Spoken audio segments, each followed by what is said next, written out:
À quelques semaines des élections législatives prévues le 23 septembre prochain, le mercato politique s'invite dans la course électorale. Un enregistrement sonore attribué au président de la Chambre des représentants et figure du Rassemblement national des indépendants, Rachid Talbi El-Alami, lors d'une réunion de son bureau politique, a relancé le débat sur la nature de la compétition entre les partis et sur les limites des changements d'appartenance politique. Cet enregistrement sonore intervient dans un contexte électoral de plus en plus tendu.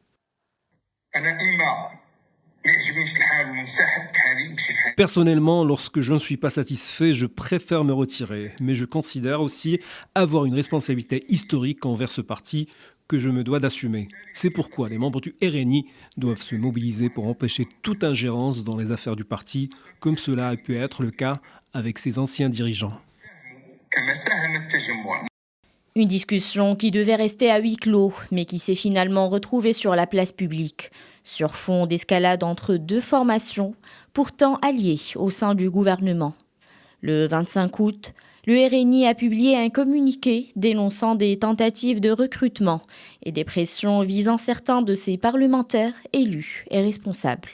Pour le parti, la multiplication de ces cas, jusqu'à toucher un membre de son bureau politique, dépasse le cadre d'une compétition politique normale.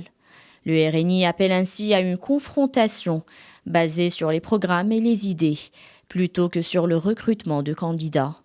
Le lendemain, le parti Authenticité et Modernité riposte. Dans un communiqué, le PAM rejette catégoriquement les accusations de recrutement ou de contrainte. Le parti assure que toute adhésion relève de la libre décision de chacun. Il rappelle également qu'en 2021, le RNI avait présenté plus de 17 parlementaires, issus de 5 partis, dont 6 membres du PAM. À l'époque, rappelle le PAM, ces changements étaient présentés comme relevant de la liberté de choix politique.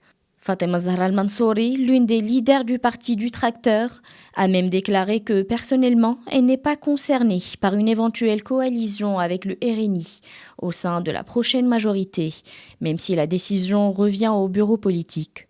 Entre enregistrements fuités et communiqués, le mercato politique semble désormais s'imposer dans le paysage électoral.